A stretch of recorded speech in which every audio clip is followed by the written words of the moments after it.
Hello everyone, welcome back to the channel. So today we are going to dive into a fundamental topic that forms the basis of the literary studies, that is fiction and non-fiction. So in this video, I'll talk about what fiction is and what non-fiction is, but the video will be mostly based on the fiction, and I'll be providing you some glimpse or some briefs about what non-fiction is, so that when you compare it with the fiction, you'll understand what fiction is in a more better way. So specifically, we'll be spending a good amount of time understanding what fiction is, its elements, and how these elements are relevant to the UGC NET English Literature Examination, or in short, when we read literature, we will be able to understand what fiction and non-fiction is. So let's start the video. So now let's start with some definition to clear up any kind of confusion. First, we are going to talk about fiction. So, fiction is a genre of literature that involves imagining the storytelling method. So, it includes stories that are created from the author's or writer's imagination, though they may be inspired by real events. So, fiction is a genre of literature that involves some imaginative narration and storytelling method, and it includes some invented characters, plots, and settings that is often based on the writer's creativity. Means it's all about our imagination, what we imagine, and when we write what we imagine, it is known as fiction. Now let's understand what non-fiction is. So on the other hand, non-fiction is based on the factual information. So it deals with the real life events, actual people, and their genuine accounts. So as we studied, fiction is all about the imaginative world, but non-fiction is all about the real world. So, as I already said, you will be able to understand both fiction from the point of view of non-fiction, and you will also understand non-fiction from the point of view of fiction. So now I'll be providing a small difference that we can analyze between fiction and non-fiction. So whereas we learn that fiction is imaginative, which aims to entertain, explore some themes, or present an author's perspective. So it the example, some of the best examples of fictions, which include novels, short stories, and some myths. Whereas non-fiction is grounded in facts with the intent to inform or to persuade, like essays, biographies, and some textbooks. So now I hope you understand what fiction is and what non-fiction is. So, as I already said, fiction is all about the imaginative world and non-fiction is all about the real world. So, under the category of fiction comes the novels, short stories, myths, legends, and fables. And under the non-fiction category comes the essays, memoirs, textbook, news articles, and report. So fiction is all about the imaginary world. We are imagining a thing or a plot line, and we are writing a novel or a short story based on that. So it's based on the imagination. Whereas in under the non-fiction category, as we read, essays, memoirs will come. So when we are writing a essay about something, suppose we are writing essay on Mahatma Gandhi, we'll be briefing in that essay about Mahatma Gandhi, which happened or which happened already in his real life. So it is all about the non-fiction is all about the real life. So I hope now you will be able to understand what fiction is and what non-fiction is. So now we'll move deeper into our main focus, that is fiction. So fiction is a vast category and it includes several types such as novella, short story, novel, fable, myth, and all of this. And we'll be learning about all of these in details.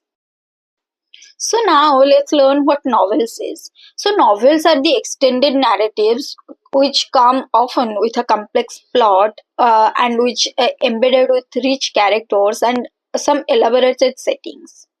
Whereas in short stories, there are brief tales which focus on a single plot with limited characters and a concise theme. So now I hope you can understand the difference between the novel and the short story. Now let's move to novellas.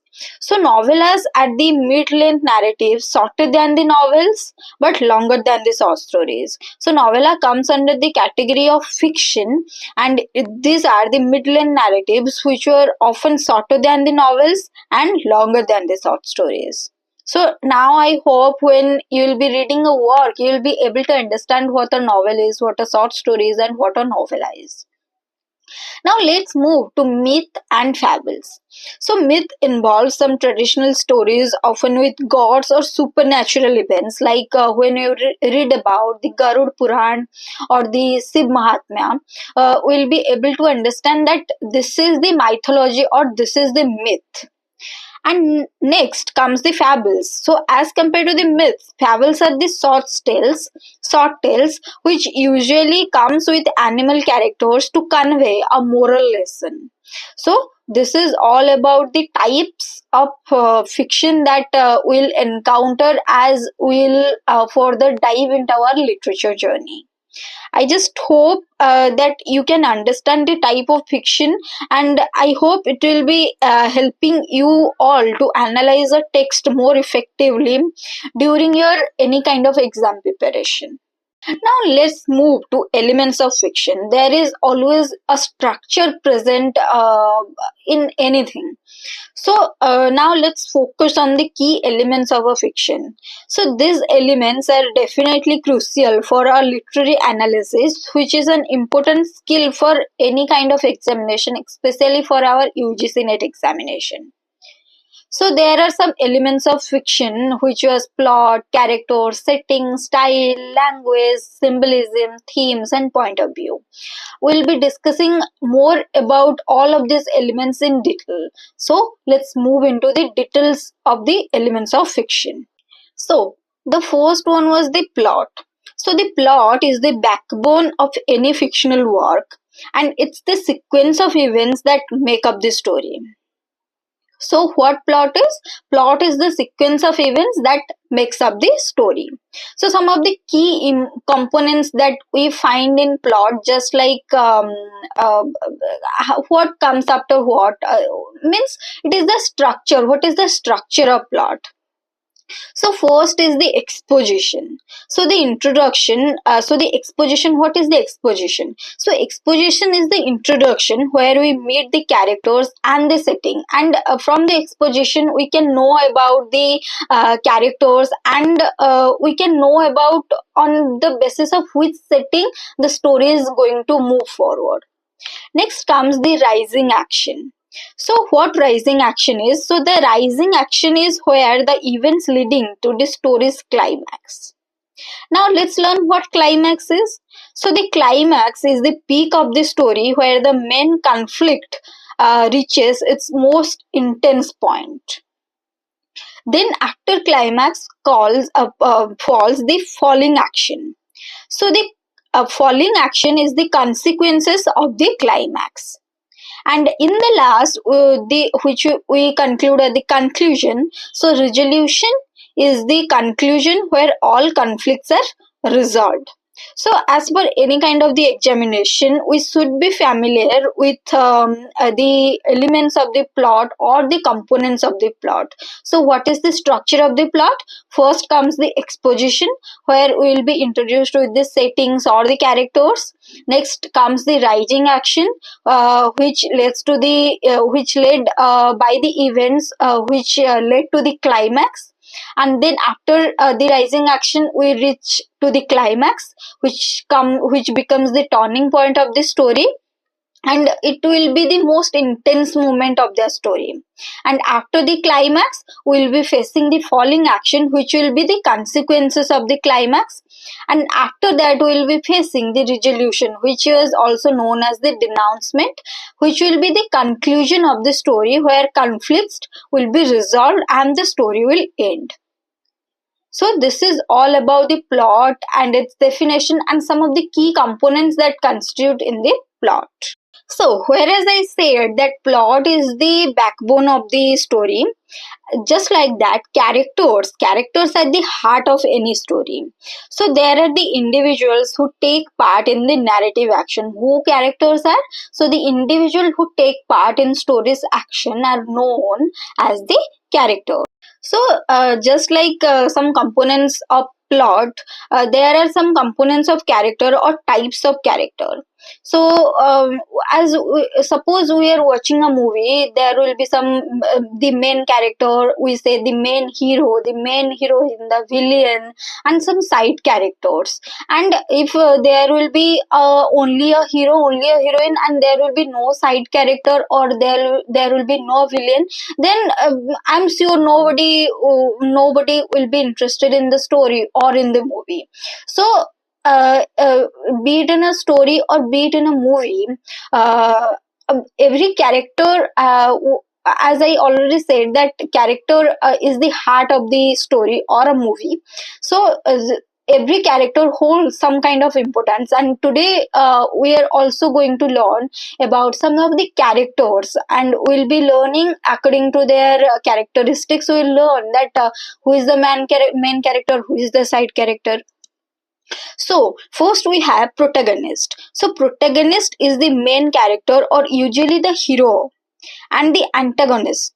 So, the antagonist who was the character which opposes the protagonist, or the character who opposes the protagonist is known as antagonist, or in short, if we'll say the villain is the antagonist and the main hero was the protagonist.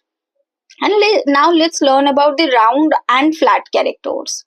So, round characters are complex and well developed, while the flat characters are simple and one dimensional. Then, after that comes the static character and the dynamic character.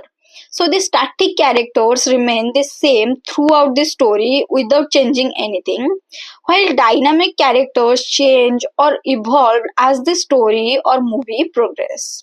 So, understanding the characterization is also essential to understand any kind of work or to better analyze any kind of character, which helps the story to move forward. Okay, so now let's talk about the settings.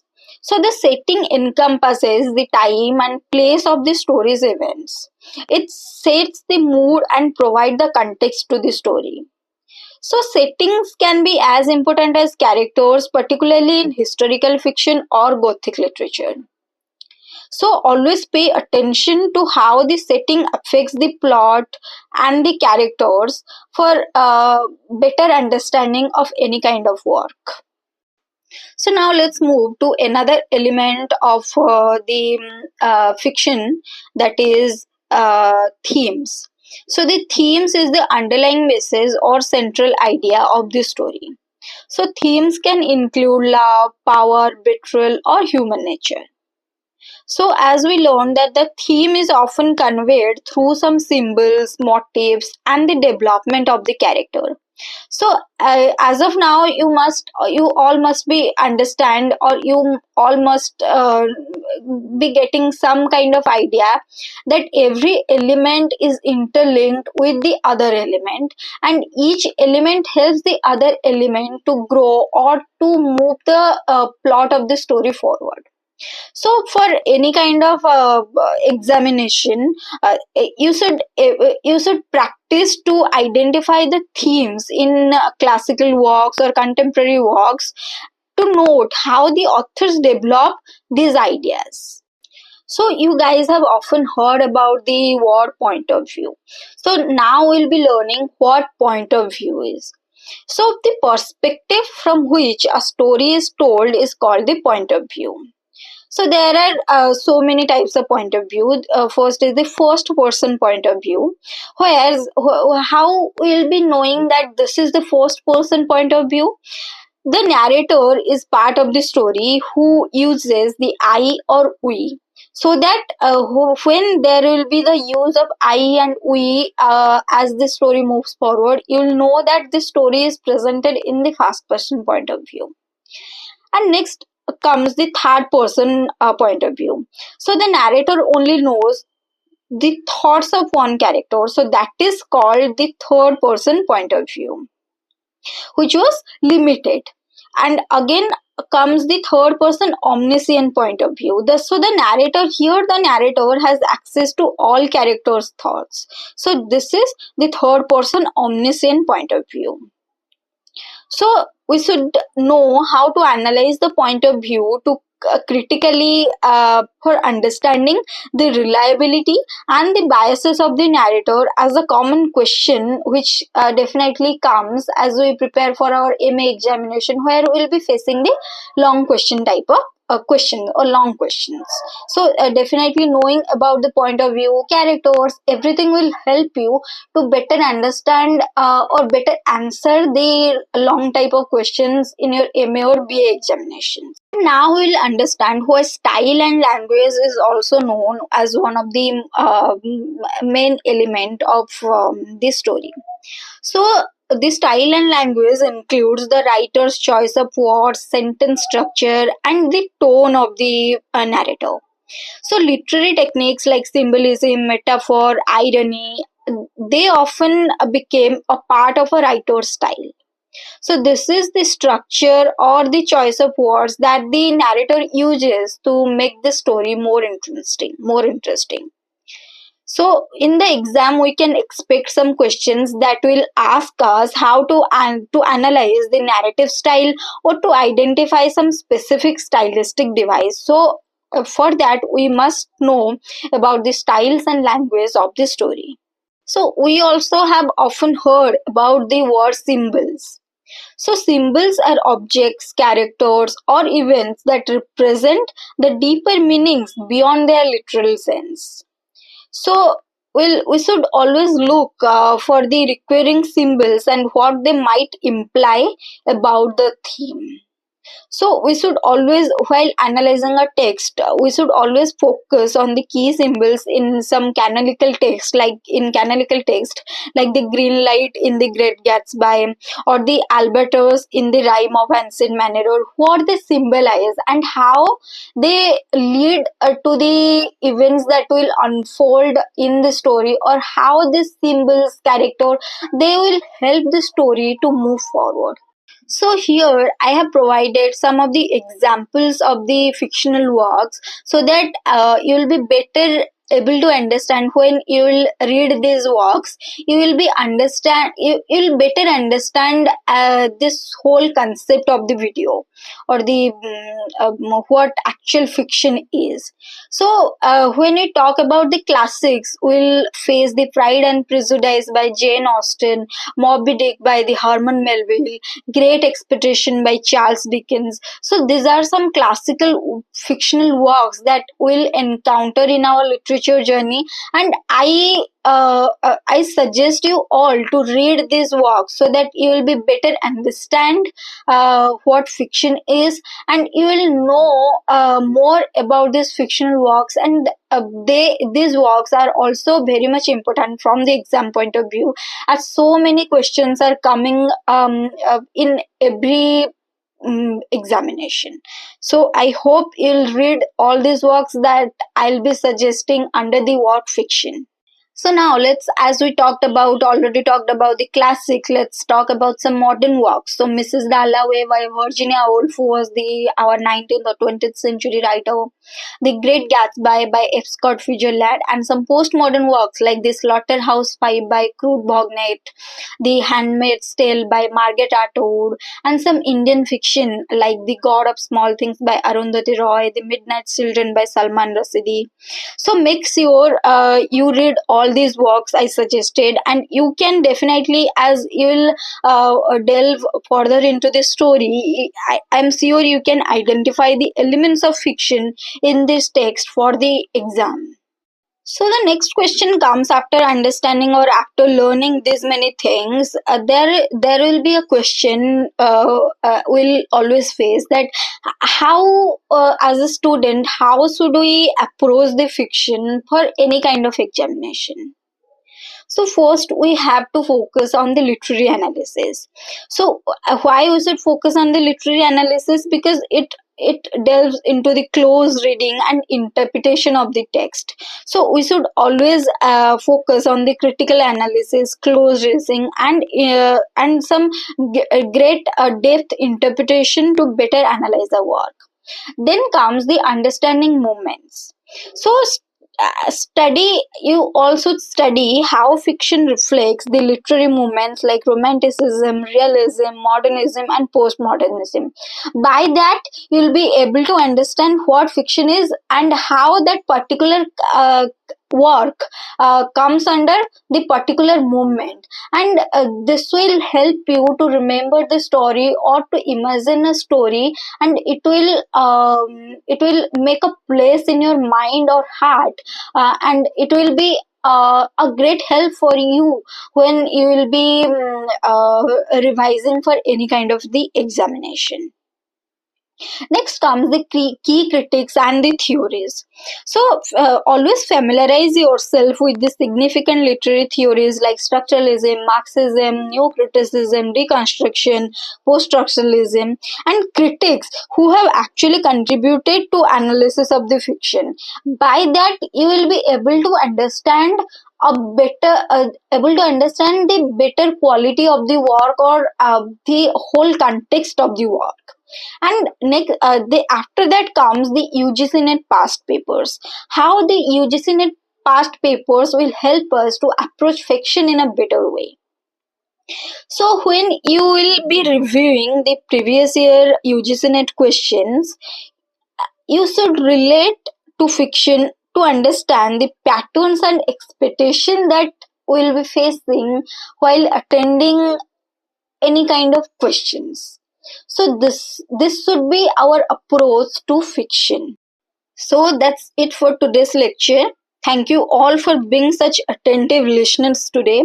I hope that this section give you a clear understanding about fiction and its elements, especially how they play a crucial role in any kind of literature exam that we'll be facing in the future. And remember that literature is not just about the memorization of the facts, it's all about the analyzing, interpreting, and appreciating the art of storytelling. So, as you continue your preparation, keep practicing with classic and contemporary text and apply these key critical theories and the key critics, and never hesitate to dig deeper into the elements of fiction that we have discussed. So, if you all have any kind of questions or need further clarification on today's topic, please feel free to reach out. And if you all want something more resource or practice questions, stay tuned for more lectures and more content. Keep reading, keep analyzing, and best of luck with your exam preparation. Thank you all. I hope you all have a great day. And if you all like today's lecture, please don't forget to like, share, and subscribe to the channel so that you'll get more content like this.